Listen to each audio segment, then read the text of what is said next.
Dulu Istiqlal sangat kumuh, sangat-sangat kumuh. Bapak Ibu nggak bisa lewat kalau hari Jumat di sini. Begitu saya diminta sebagai imam besar oleh Pak Presiden Jokowi, tiba-tiba dapat telepon dari Pak Menteri PUPR ya. Yang dulu Pak Basuki. Pak Basuki. Pak Bas.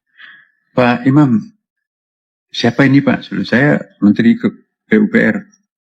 Saya mau datang ke Istiqlal Pak, menghadap Bapak. Loh enggak Pak, saya rakyat Pak, saya menghadap ke Bapak, Bapak Menteri. Enggak, saya diperintah Presiden untuk menghadap Pak Imam Besar. Wow. Lengkap 5 eselon 1-nya tambah sekjen.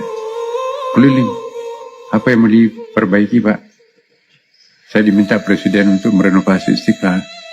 Terus yang mau direnovasi apanya Bapak? Kata Presiden, ikuti petunjuknya Imam Besar. Kita kan berbicara tentang masalah ijazah. Sudah sah, sudah ditunjukkan, sudah dilabel, dibuka, isinya, semuanya sudah jelas. Nah sekarang kau mau ngomong apa nanti? Nanti yang berbunyi nanti ya betul bahwa kau telah mencemarkan nama baik, ya, kena 30, kena 311, kemudian lagi kau munculkan dengan yang mengedit-edit itu, kenapa saya 32? Kan dilarang mengedit, dilarang mengurangi, dilarang mencoret dan lain sebagainya. Itu pasal 3 itu jelas. Nah, tanpa seizin pemiliknya. Siapa pemiliknya? Pak Jokowi. Makanya di undang-undang itu kena. Nah, kalau yang spesifik dokumen negara itu juga harus seizin yang mengeluarkan. Apakah itu Sivitas Akademik UGM? Karena dia mengeluarkan. Nah, izin kepada dia, betul nggak ini bisa dikeluarkan kayak gini? Kalau dibilang dari sana harus natural, jangan coba-coba kok edit. Berarti kau telah melakukan pasal 263, memalsukan surat. Itu kena. Diskusi kami dengan Pak Jokowi juga menyampaikan bahwa kami bertanya apakah semua akan tidak dimaafkan, misalnya 12 nama. Yang ada 12 nama itu.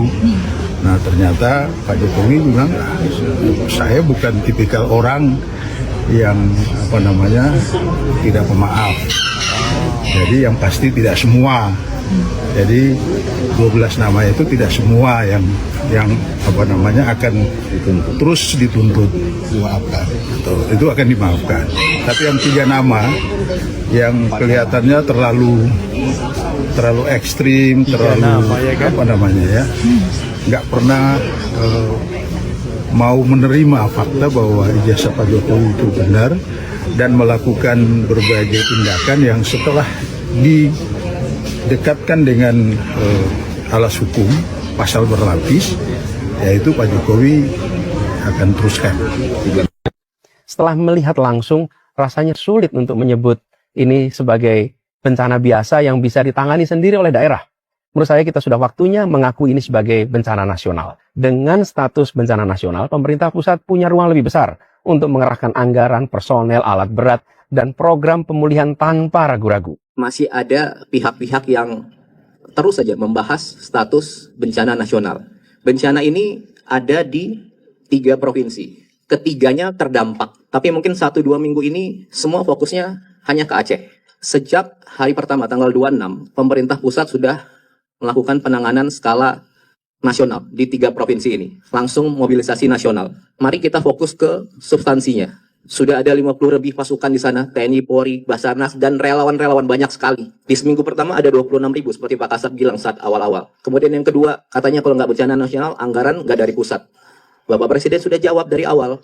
Semuanya ini akan menggunakan dana pusat. Disampaikan 60 triliun sudah dikeluarkan secara berangsur untuk membangun kembali rumah sementara, rumah hunian tetap, fasilitas semuanya, gedung DPRD, kecamatan juga, dan juga langsung seluruh bupati, wali kota, 52 itu diberikan uang cash untuk di hari itu. Gitu. Bila ada kebutuhan lain, tinggal sampaikan, pasti dikasih juga. Dan tentunya bantuan dari segala macam sudah masuk ke kabupaten itu. Oke. Kemudian yang ketiga dibilang kalau tidak bencana nasional, sarana, prasarana, fasilitas tidak ada dari pusat. Sudah dijawab juga di lapangan, 100 lebih kapal, pesawat, helikopter sudah ke sana. Ada alat berat dari PU mungkin totalnya sekitar 1.000 mungkin. Diangkut dari manapun di Indonesia ini diangkut ke sana. Kemudian kalau tidak bencana nasional, pemulihan infrastruktur hanya di daerah. Semuanya sudah digerakkan ke sana. Perlu waktu, makanya kita sama-sama, gitu ya. Jembatan banyak putus, jalan banyak putus, berangsur-angsur disambung. Jembatan sudah langsung dibuktikan 1 minggu, 7-10 jadi. Itu yang kerja bukan 1-2 orang. Semua warga di situ kerja, orang. dukung semuanya, kita saling Semua dukung di sini. relawan, pemerintah. Apakah semuanya sudah dapat logistik? Apakah yang dilakukan sudah sempurna? Tentu belum. Makanya ayo kita sama-sama bahu-membahu, saling dukung. Kalau niat bantu, ayo ikhlas, tulus. Kalau Anda ke sana, ada di lokasi yang belum ada di lokasi Anda ke sana, ada daerah yang belum dapat logistik, sampaikan ke petugas. Sampaikan ke TNI, Polri, Basarnas, BNPB, Pak. Titik ini belum ada logistik, desa ini belum. Betul. Pasti langsung dikerjakan. Komunikasi yang baik. Kalau cerita terpidana, Anda pernah terpidana kan? Lah, Saya tolong jawab dulu, pernah nggak Anda terpidana? ya nggak apa-apa, saya Sudah jujur. selama. Lah udah, Aduh. tapi kan saya Jadi jalani Anda prosesnya. jangan merasa. Saya jalani prosesnya, mau apa? Gini ya. Tapi kamu tadi goblok itu mengatakan bahwa ini konyol nih pikiran nih. Begini. Anda itu statusnya apa? Terpidana kan? Terpidana nggak? Oh, udah terpidana masih ngomong kayak gini lah. Masya Ngaco lah. Allah. Iya, tapi terpidana nggak? Tidak. Mana kok tidak? Sudah jelas tuh lihat Kalau saya Hotman. terpidana, saya tidak ada di sini, bodoh. Terpidana tapi tidak ditahan. Bodoh sekali Anda. Ini konyol ini. Konyol ini. Tolong diinikan. Makanya saya bilang, Biar saya Saya jelaskan pendidikan ke Anda linear ya. tadi konyol. Dengar dulu ini ya. pikiran kuno, old fashion ini, goblok ini. Terkasih Jadi gini ya, saya jelasin ya. Saya jelasin ya. Sebenarnya saya paham ya. Ya namanya status sekarang tersangka, bisa saja rasa emosionalnya muncul.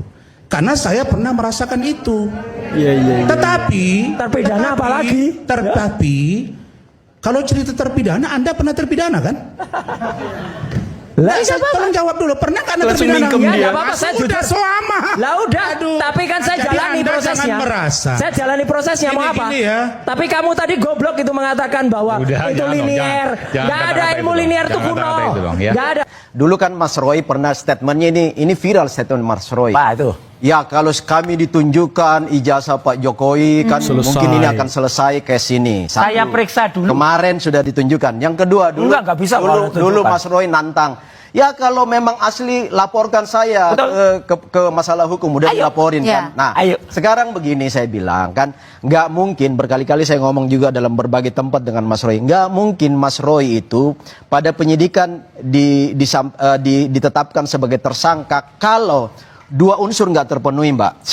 Selain alat bukti. Ini ya. juga kemarin terungkap Satu mens rea. ada kesalahan. Mens rea itu adalah niat jahat ya. Yang kedua adalah Ada kesalahan actus reus. katanya, kan? Actus reus itu adalah perbuatan jahatnya. Ya. Niat jahatnya adalah sebenarnya ini bukan kalau saya menangkap dan teman-teman. Ada Mas niat Roy ini jahat. bukan mau membuktikan ijazah Pak Jokowi itu Oke. asli atau palsu. Langsung ke intinya Tetapi karena waktu kita juga sudah terbatas. Silakan. ada motif Ya. motif lain di belakangnya. Ya. Tangkapan kami dan sah-sah saja kami menilai ada motif politik. Ini akan ribut terus sampai 2029 Nah, ini ya saya tutup nanti. mendegradasi pengaruh-pengaruh politik Pak Jokowi Oke. yang bagi mereka ini Pak Jokowi terlalu kuat. Langkah-langkah ini tidak akan selesai dengan nanti misalnya Mas Roy divonis Baik, kami tangkap. hukuman apa segala pasti Baik. akan ribut terus. Saya Baik, yakin lah itu. Mas Kami tangkap. Jadi- Singkat saja. Nah, terakhir yang dituju adalah ijazah. Akhirnya direskim dengan segala kebijakannya, dengan niat baik dia tunjukkan. Dan benar kan, semua orang melihat ya bahwa ijazah itu clean, asli, semua ciri-cirinya ada di situ gitu ya. Bahkan ada juga bekas gigitan rayap. Nah sekarang keluar dia bilang ini kertasnya kok baru, dicurigai kok bisa ada gigitan rayap. Fotonya baru. Oh, itu foto bukan foto yang dulu kan ya? Dari dulu juga itu kan lebih kurang mirip dengan yang di upload Dian Sandi. Iya. Jadi lebih kurang sama fotonya. Tapi begitu upload yang di Dian Sandi, komentar dia jadi lain lagi. Enggak, biasa aja, ditunjukkan yang asli juga nggak beda dengan yang beredar selama ini loh. Ini orang maunya apa? Kan berbeda, Pak. Gini. Iya. Ini kan original, yang itu hasil foto. Iya. Dan dalam keadaan miring. Jadi terbatas secara digital pun kalau mau didalami. Nah, kalau memang betul mau didalami, ada juga memang digital forensik itu harus di-scan di mesin khusus. Mesin khusus digital forensik, bukan sembarangan scanner ya. Itu mahal sekali itu, ada khusus untuk itu, baru dikaji di situ mungkin. Tapi kalau sekedar foto di sosial media kaji ya pasti nggak ada. Kemarin terlihat semua orang. Tinta merah di baju jas ada. Maka kemarin saya agak bercanda, kalau perlu kasih center biar jelas. Kan? Nah, tapi kan kembali lagi, kita sudah ikuti apa maunya. Kita sebenarnya kita berharap ada satu niat baik juga, etikat baik juga dari mereka. Tapi kalau enggak ya, biarkan hukum bekerja, Bang. Kasihan masyarakat. Nih, sudah di TikTok tuh rame katanya orang keuangan pajak nggak ini bea cukai segala macam nggak ada hatinya katanya. Barang-barang bantuan buat bencana kok dipajakin juga, nggak ada seperti itu sebetulnya, asal melalui prosedur tertentu. Ya tinggal lapor aja ke BNPB, kita langsung pas gitu kira-kira. Karena nanti kalau nggak ada yang nyolong-nyolong juga tuh legal masuk. Jadi nggak benar kata beberapa media. Siapa yang ngomong tadi? Tempo ada? Tempo ya kan? Tempo mana? Orang Tempo mana? Dari Tempo? Oh nggak ada. Lain kali tanya ke kita, jadi kita jawab. Nggak berani Tempo datang. Nggak ada kan? orang Tempo di sini. Tempo masih ada nggak? Masih ada ya? Oh, saya lihat intinya Tempo tuh yang nulis di situ. Jadi konfirmasi ke kita nggak majekin itu barang-barang itu.